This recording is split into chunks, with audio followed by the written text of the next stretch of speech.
বহুত ষ্টুডেণ্টৰ এটা প্ৰব্লেম যে সিহঁতে মুখস্থ কৰিব নোৱাৰে আৰু মুখস্থ যদি কৰিও লয় বহুত কষ্ট কৰি সেইটো সিহঁতে সোনকালে পাহৰি যায় আৰু মনত নাথাকে।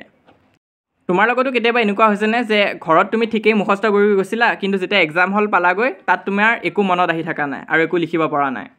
তো এনেকুৱা অকল তোমাৰ লগতে নহয় বহুতৰ লগত হৈছে এনেকুৱা। কিন্তু আজিৰ পৰা আৰু তেনেকুৱা নহ'ব কাৰণ তোমালোকৰ কাৰণে আজি এই ইম্পৰ্টেণ্ট ভিডিঅ'টো লৈ আহিছোঁ।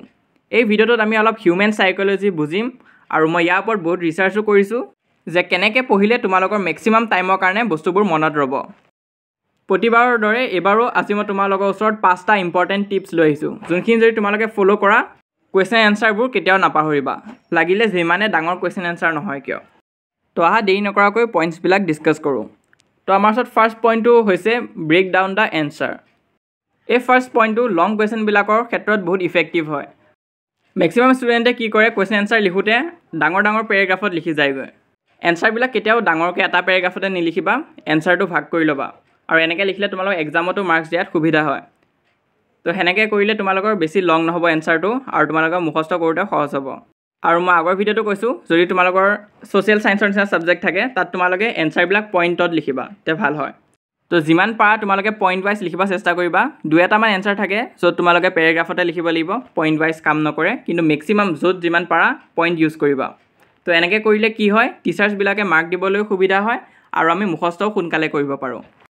আৰু কিছুমানে এনেকুৱা নিচিনা কুৱেশ্যনবিলাককো লং বুলি ক'ব। এজ এ এক্সাম্পল এটা দিছোঁ চোৱা, how much passes length' x from God. Your এনচাৰটো হ'ব 100, পিছৰ নম্বৰ এনচাৰটো হৈছে 70। তো ইয়াত অকল তোমালোকে মেইন কথাখিনি মনত ৰাখিলেই হ'ল যে কিমান পেছ'ছ আছিল 100 আৰু ছেকেণ্ডটোত 70। আৰু আধা আধি কথাটো তোমালোকে কুৱেশ্যনৰ পৰাই বনাই লিখিব পাৰিবা। ছাবজেক্ট যেনেকৈ ইংলিছ আৰু আছামিছ ইয়াত তোমালোকে ষ্টৰি লাইনটোৱে যদি ভালকৈ জানা তেনেহ'লে নিশ্চয় বনাই লিখিব পাৰিবা। কিন্তু ছ'চিয়েলত তেনেকৈ বনাই লিখিব পৰা নাযায়। তো ছ'চিয়েলত তোমালোকে পইণ্ট ৱাইজ লিখিবা আৰু পইণ্টখিনি মনত ৰাখিবলৈ চেষ্টা কৰিবা। তো সেনেকৈ কৰিলে ইজি হ'ব। আৰু এইবাৰ ইমান লং কুৱেশ্যন তেনেকৈ নাহে, খুব বেছি 1-2টা 5 মাৰ্কছৰ কুৱেশ্যন তোমালোকে পাব পাৰা, মেক্সিমাম 3-2 মাৰ্কছ এনেকুৱাই থাকিব। ক্লাছ 10ৰ ইংলিছৰ এটা কুৱেশ্যনত মই তোমালোকক দেখাই দিছোঁ কেনেকৈ কুৱেশ্যনবিলাক ব্ৰেকডাউন কৰিব লাগিব। এইটো চোৱা, there are 2 kinds of conflicts in the story between humans and nature and between humans and human themselves. How are this conflict illustrated. তো আমি ষ্টৰিটো জানো যে ষ্টৰিটোত কি কি হৈছিলে।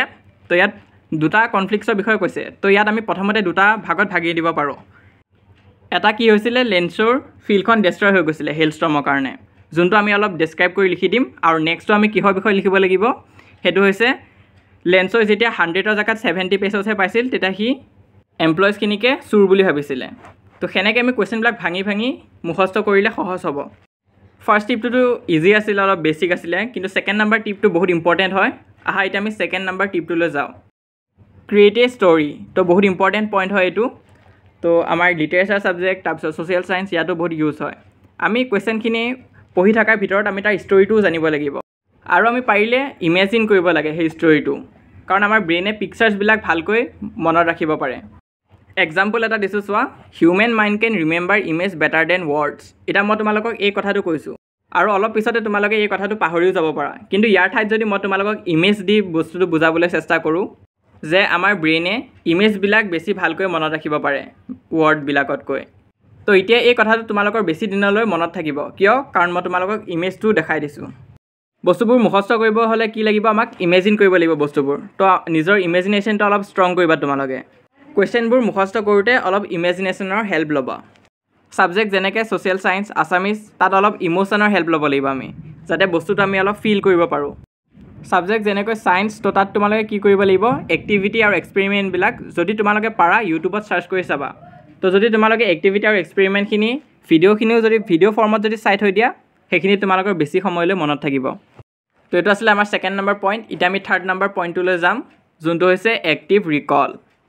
তো ইয়াত আমি কি কৰিব লাগিব, ধৰি লোৱা তোমালোকে কুৱেশ্যন এনচাৰ মুখস্থ কৰি আছিলা, এটা চেপ্টাৰ এটা কমপ্লিট কৰি হৈছে আৰু তোমালোকক কুৱেশ্যন এনচাৰখিনিও যদি তোমালোকৰ মুখস্থ কৰি হৈ যায়, পিছত তোমালোকে এখন ব্লেংক শ্বীট এখন ল'বা আৰু তাত লিখি যাবা যি যি তোমালোকে বুজিলা। যদি কিবা এটা কুৱেশ্যন মুখস্থ হোৱা নাই কি কৰিবা, সেই কুৱেশ্যনটো তোমালোকে আকৌ চাবা ভালকৈ, তাৰপিছত আকৌ নোচোৱাকৈ লিখিবা। যি যি পইণ্ট থাকি যায় সেই পইণ্টখিনিত বেছি ফ'কাছ কৰিবা। এনেকুৱা কৰিলে তোমালোকে নিজৰ উইক পইণ্টখিনি বুজি পাবা আৰু সেই টপিকটো তোমালোকে ভালকৈ পঢ়িবা। যদি পিছতো এনচাৰ মুখস্থ হোৱা নাই তোমালোকে চাই চাই হ'লেও লিখিবা, তাৰপিছত নোচোৱাকৈ। এতিয়া আমি ডিছকাছ কৰিম 4 নম্বৰ পইণ্টটো, যোনটো বহুত ইম্পৰ্টেণ্ট হয়। সেইটো হৈছে টিচ ছামৱান।